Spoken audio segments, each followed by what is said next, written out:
السلام علیکم ورحمۃ اللہ وبرکاتہ۔ نحمدہ ونصلی علی رسولہ الکریم، اما بعد، فاعوذ باللہ من الشیطان الرجیم، بسم اللہ الرحمن الرحیم۔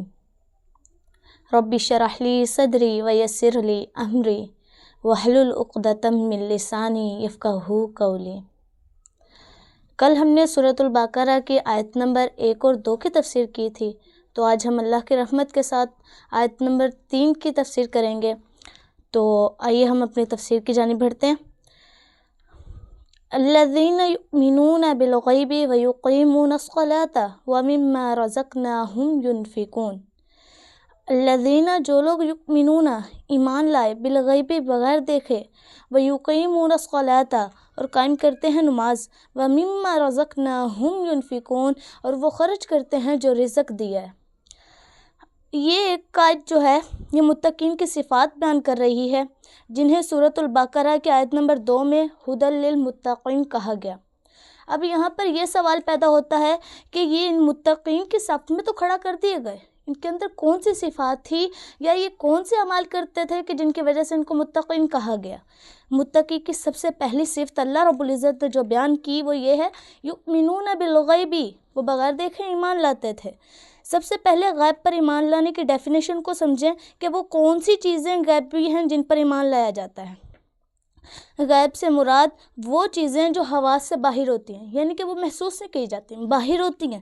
اور ایمان کتنے ہیں، ایمان کے ارکان کتنے ہیں، یہ ایمان کے 6 ارکان بیان کیے جاتے ہیں احادیث نبوی صلی اللہ علیہ وسلم میں، کہ آپ نے فرمایا ایمان کے 6 ارکان ہیں۔ نمبر 1 تؤمن باللہ، اللہ پر ایمان لانا۔ نمبر 2 وملائکہ، اور فرشتوں پر ایمان لانا۔ نمبر 3 وکتبہ، اور کتابوں پر ایمان لانا جو آسمانی کتابیں تھیں۔ اور نمبر 4 ورسولہ، اور رسولوں پر ایمان لانا۔ نمبر 5 والیوم الآخر، اور آخرت کے دن پر ایمان لانا۔ نمبر 6 تؤمن بالقدر وخیرہ وشرہ، ایمان لانا تقدیر کے ساتھ، اچھی اور بری دونوں پر۔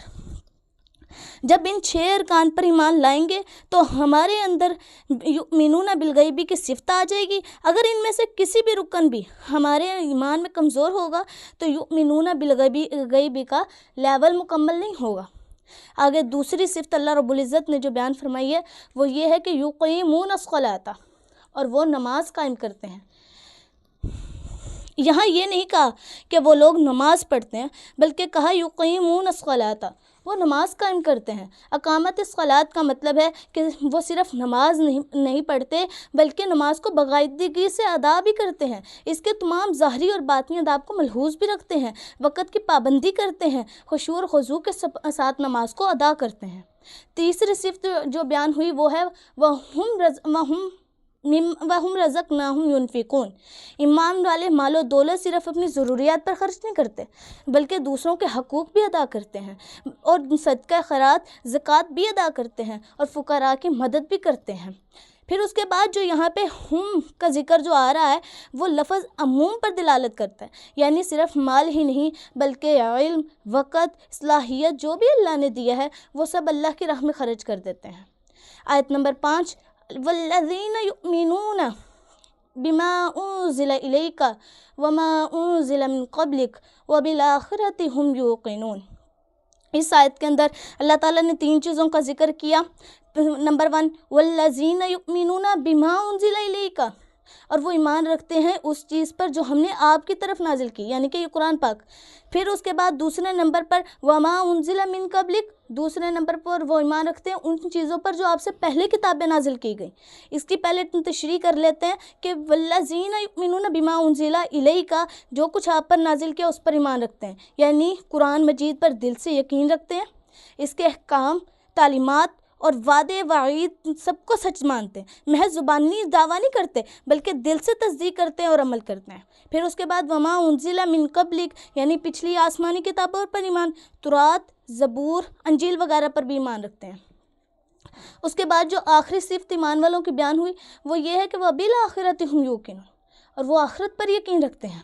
یوقنون کا مطلب ہے یقین کامل رکھتے ہیں، یعنی ذرا برابر شک نہیں کرتے، آخرت کے تمام مراحل پر یقین رکھتے ہیں، موت، قبر، حشر، حساب، پل صراط، جنت و دوزخ کے وجود پر بھی یقین رکھتے ہیں۔ صرف ایمان نہیں بلکہ یقین رکھتے ہیں، اور اس یقین کا اثر ان کے اعمال پر ہوتا ہے۔ محترم ناظرین، اگر آپ چاہتے ہیں کہ آپ اور آپ کے گھرانے کو روزانہ قرآن و حدیث کی روشنی سے منور کیا جائے تو براہ کرم ہمارے چینل کو سبسکرائب کریں اور ویڈیو کو شیئر کریں۔ آپ کا ایک سبسکرائب اور شیئر کسی کے دل میں ہدایت کی روشنی پیدا کر سکتا ہے۔ اللہ تعالی ہمیں قرآن کو سمجھنے، عمل کرنے اور اس کو پھیلانے کی توفیق عطا فرمائے، آمین۔ جو ماں بہن چاہتی ہے کہ شارٹ ٹائم کے اندر ہم قرآن و حدیث کی تعلیمات اور حدیث کی تعلیم حاصل کریں تو وہ کمنٹس میں ضرور رابطہ کریں۔ انشاءاللہ اللہ کی خاص رحمت کے ساتھ حدیث کا مطالعہ کرنے سے علم میں استفادہ ہوگا۔ اقول قولا هذا استغفر اللہ لی ولکم۔ السلام علیکم ورحمۃ اللہ وبرکاتہ۔